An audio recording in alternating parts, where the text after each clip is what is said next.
Doctor Anil শইকীয়ালৈ বঁটা মুখপত্ৰ দিগদৰ্শন উন্মোচন চৰাইদেউ জিলাৰ অন্তৰ্গত বৃহত্তৰ মাহমৰা কবি সন্মিলন সমন্বয় সমিতিৰ উদ্যোগত আৰু স্থানীয় ৰাইজৰ সহযোগত সাহিত্য একাডেমী বঁটা বিজয়ী সাহিত্যিক তীৰ্থ ফুকনৰ ৭ম বাৰ্ষিক স্মৃতি দিৱস আৰু প্ৰথম বাৰ্ষিক বঁটা প্ৰদান অনুষ্ঠানটি নন্দবংশ মহাস্থবিৰ সমন্বয় ক্ষেত্ৰত দিনজোৰা কাৰ্যসূচীৰে সম্পন্ন হৈ যায়। পুৱা 10:30 বজাত অনুষ্ঠিত হোৱা নপুৰণি কবিৰ কবিতা পাঠ অনুষ্ঠানটি সঞ্চালনা কৰে অসম সাহিত্য সভাৰ পত্ৰিকা সম্পাদক ডক্টৰ ৰঘুনাথ কাগিউঙে।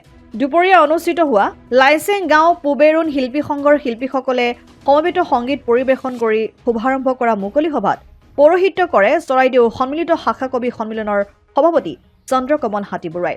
উক্ত সভাতেই অবিভক্ত শিৱসাগৰ জিলা সাহিত্য সভাৰ প্ৰাক্তন সভাপতি তথা লোক সংস্কৃতিৰ গৱেষক শিক্ষাবিদ সাহিত্যিক ডক্টৰ অনিল শইকীয়াক তীৰ্থ ফুকন সোঁৱৰণী বঁটা প্ৰদান কৰা হয়। সভাত বিশিষ্ট কবি লেখক ফণীন্দ্ৰ চেতিয়া আৰু কল্পনা বৰুৱাৰ সম্পাদনাৰে সন্মিলন সমন্বয় সমিতিৰ মুখপত্ৰ দিগদৰ্শন উন্মোচন কৰে পাটশাকু কনিষ্ঠ মহাবিদ্যালয়ৰ প্ৰবক্তা মুকুল চেতিয়াই। উক্ত অনুষ্ঠানত অনাতাঁৰ শিল্পী লোহিত মোহন ফুকনে বনগীত, নৃত্যশিল্পী গায়ক শান্ত চাংমাই আৰু জেকলিনা ৰহমানে গীত পৰিৱেশন কৰাৰ লগতে জগন্নাথ ফুকন, মিণ্টু তাঁতী, আৰতী বৰাকে প্ৰমুখ্য কৰি জিলাখনৰ বহু বিশিষ্ট ব্যক্তি উপস্থিত থাকে।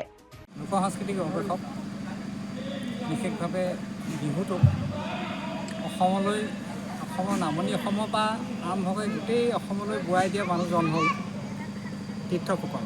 আজি যদিও আমি অনুষ্ঠানটো পাতিছোঁ, এই অনুষ্ঠানটো কবি সন্মিলনত পাতিছোঁ যদিও প্ৰকৃততে আমাৰ লক্ষ্য তেখেতৰ যিটো লোকসংস্কৃতিৰ প্ৰতি শ্ৰদ্ধা আৰু লোকসংস্কৃতি তেখেতে যেনেদৰে আগুৱাই নিছিলে সেইটোকে আমি বিশেষভাৱে প্ৰতিফলিত কৰিব বিচাৰিছোঁ আৰু সেয়েহে তেখেতৰ ৭ম বাৰ্ষিক মৃত্যু দিৱসটো এইবাৰৰ পৰা প্ৰথমবাৰৰ বাবে এবাৰ কৈছোঁ আমি ধাৰাবাহিকভাৱে তেখেতৰ সোঁৱৰণত বঁটা প্ৰদান কৰিবলৈ আমি বদ্ধ কৰিব।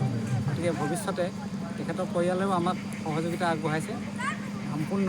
গতিকে তেখেতসকলক আমি ধন্যবাদ জনাইছোঁ আৰু ভৱিষ্যতে আমি তেখেতৰ স্মৃতিচাৰণ পতাৰ লগতে ক্ৰমাগতভাৱে ধাৰাবাহিকভাৱে আমি বঁটা প্ৰদানৰ ব্যৱস্থা কৰিছোঁ। হ'ব চাগে। মথুৰাপুৰৰ পৰা ইছলাম আহমেদৰ ৰিপৰ্ট, অসম আদিত্য। NKS হুণ্ডাইলৈ স্বাগতম। নৰ্থ ইষ্টৰ প্ৰথম GDSI 2.0 ফিচাৰ্ছ ডিলাৰ হৈছে NKS হুণ্ডাই। অত্যাধুনিক সা সুবিধাৰে তৈয়াৰী মষ্ট আপডেটেড হুণ্ডাই ডিলাৰ এতিয়া ডিব্ৰুগড়ত। আমাৰ NKS হুণ্ডাই ডিলাৰত open sales consulted room, customer ৰুমৰ লগতে পুৰণি গাড়ীৰ এক্সচেঞ্জ ফেচিলিটিও ৰখা হৈছে।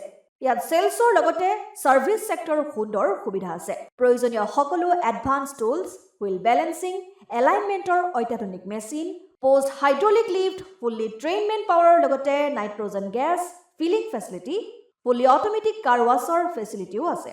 লগতে NKS হুণ্ডাই ডিলাৰে কাষ্টমাৰসকলৰ সুবিধাৰ্থে মোবাইল ছাৰ্ভিচ ভেনৰো ব্যৱস্থা ৰাখিছে, য'ত হাইড্ৰলিক লিফ্ট, ৱাছিং facility, wheel balancing, tyre pressure check কৰাৰ লগতে বহুখিনি সুবিধাই উপলব্ধ আছে।